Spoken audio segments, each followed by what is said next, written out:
Kia ora, thanks for coming to Henderson Police Station today. My name's Superintendent Naila Hassan. I'm the District Commander of Waitemata. I'm going to go through a pre-written statement of what occurred today and then I'll be open for questions. An armed offender has been shot by police following a serious incident that unfolded in Henderson this morning. Just after 10 a.m, a man has approached a cash in transit van at a petrol station on Henderson Valley Road. At some point, the man has discharged a firearm at this location. No one has been injured, however, he then left in a black BMW. Police immediately responded to this report and cordoned off the area. The Police Eagle helicopter was also deployed into the area. Just after 10:33 a.m, the vehicle returned to the scene and a firearm was presented at police staff. He has driven away from the scene and proceeded to fire at police near the intersection of Forest Hill Road and Pine Avenue. Eagle continued to track the offender's vehicle driving around the Henderson area, where he was seen acting erratically and firing on multiple occasions at police staff. The offender has done this with absolutely zero regard to the safety of police staff or members of the public going about their business nearby. Our investigation team is still working at pace to piece together what happened this morning. But what we know so far is that this offender fired at police on at least 7 occasions. There may have also been occasions where the offender discharged his firearm towards members of the public. At this stage, we know that police have fired back at the offender on more than one occasion. The offender continued driving towards the Henderson Police Station. On his arrival at the station, a decision was made to quickly lock down the building for the safety of all staff and members of the public. At 10:49 a.m, the offender stopped his vehicle outside the station and exited holding a firearm. Members of the Armed Offenders Squad approached the offender and challenged him to put down his firearm. He continued brandishing it, and at this point, police have shot him. First aid was immediately provided by staff and he was transported to hospital. This afternoon, he has been undergoing surgery and remains in a critical condition in Auckland Hospital. What unfolded today is an inexcusable act of violence towards police staff and members of the public. I'm very proud of the bravery, the courage and the tenacity of all our staff who responded to this incident today, considering the significant danger this offender posed to them. It is incredibly fortunate that no police officer or member of the public has suffered any serious injuries from this offender's absolutely reckless actions.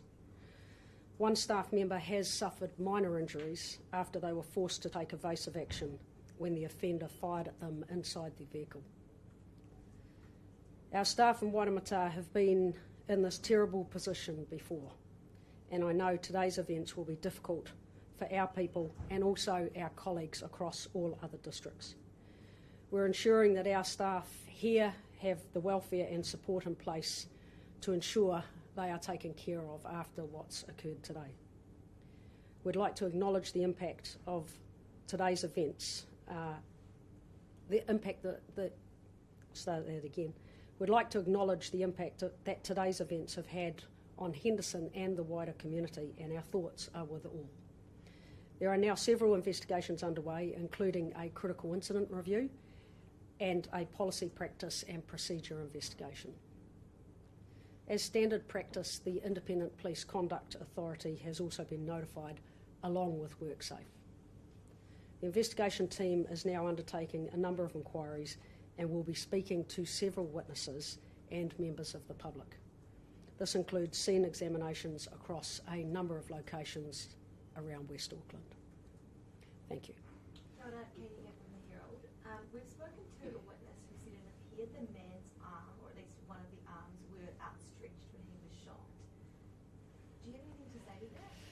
The investigation is underway. I don't have any information before me that indicates anything to do with that. Was the offender known to police? The offender is known to police. Can you shed any light on any more information on who he is? The offender is a male in his mid-20s. He's known to police. He's on active charges relating to drugs and violence. Is this related to the armed robbery in Albany in any way? I'm unsure of that. And there's a police operation going on in Great North Road right now. Is that related to this in any way? I'm unsure of which incident you were speaking about, but we do have a number of scenes locked down and people being spoken to across West Auckland. Do you have the status of the man? I do. At the moment, he is in critical condition undergoing surgery. Commander, how big of an issue is gun crime in West Auckland? Look, there's gun crime is definitely out there across New Zealand. I'm confident that the police are doing everything we can to stamp down on people that are holding firearms. But we've seen an increase, it seems, from our perspective, in West Auckland specifically over the past, say, 6 months. Do you think there has been an increase in firearms offences in West Auckland? I don't believe there's been an increase in firearms offences. What I do know is that our people are targeting offenders that have access to firearms and are offending with firearms. Could you speak to the mental stage or if the offender was under the influence of anything this early? The behaviour of this offender was certainly unpredictable and erratic. I think I don't know anything further about his mental state, but certainly his behaviour has indicated to us that he's not predictable. In regards to suggestions that there aren't enough guns at this station, why haven't all level one responders having access to firearms in their vehicles? Look, we do have firearms. Our staff do have access to firearms. It depends what team they work in, but majority of our staff do have access to firearms in their vehicles. In regards to the vehicle that was being driven, is this the offender's own vehicle or has it been a stolen vehicle? I'm unsure of that, I'm sorry. Correct me if I'm wrong, but there's a black vehicle still at the scene at the other petrol station. Did the offender change vehicles or what happened to his vehicle? As you can appreciate, it's really early in the investigation. A vehicle was driven here to Henderson Police Station and our staff have engaged with that offender in a black vehicle at the police station here. Is there any other offenders or just one person?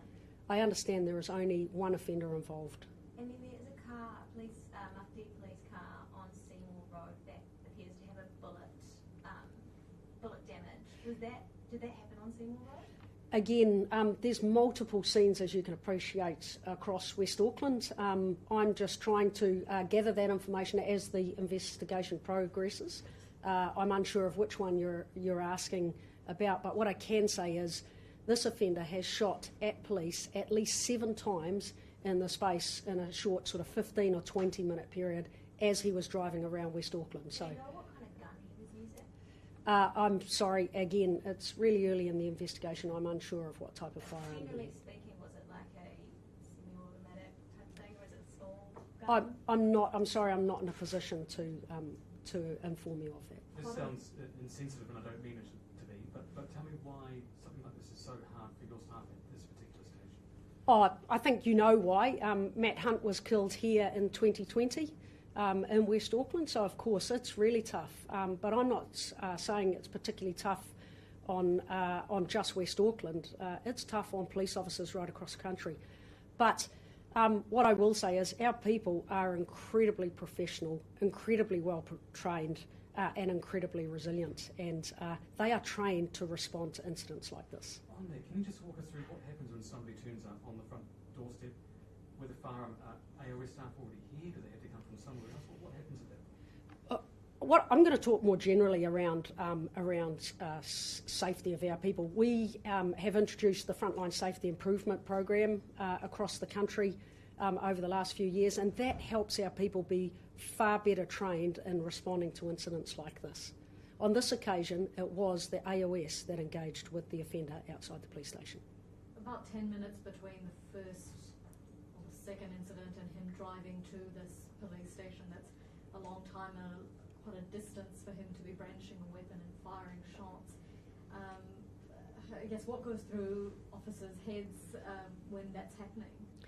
Look, I don't know what went through the officers' heads on this occasion. I wasn't there, but what I can say is our people are really well trained. We have an assessment, the 10-hour assessment, and they go through that and decide how they respond.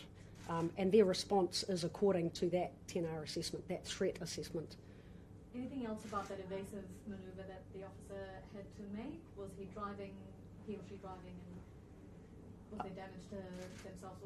Yeah, I just understand that that officer had to act quickly because the offender had fired shots at that officer in their vehicle.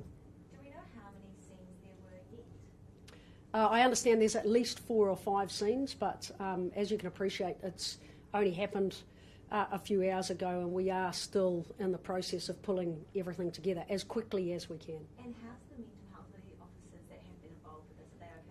Are they okay? I've spoken to those officers. They are doing okay. They've been given some time to just get some space and process what's happened today.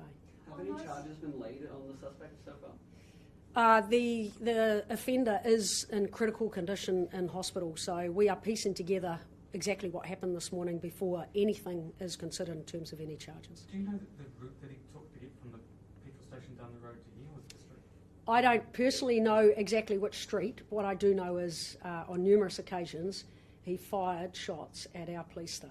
Just a couple more questions. On those 4 or 5 scenes, can you provide any detail as to where they were and what kind of route was taken through them? No, I can't. I just don't have that level of detail. I'm sorry. And has anyone else been injured at any point during this incident? I don't believe so.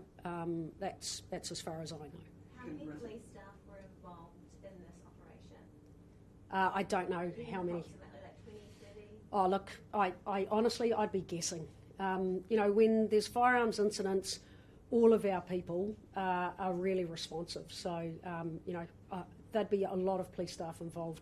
And we involve a lot of staff outside of our district. We get really good support from our colleagues across Tamaki Makaurau, from Counties Manukau District and also Auckland City District. Last question. What assurances are you giving residents that the area is safe? We will be doing some additional reassurance patrols around West Auckland this evening, but what I can tell you is I understand there is one offender involved in this incident today, albeit they have caused a lot of havoc right across West Auckland. It's one offender.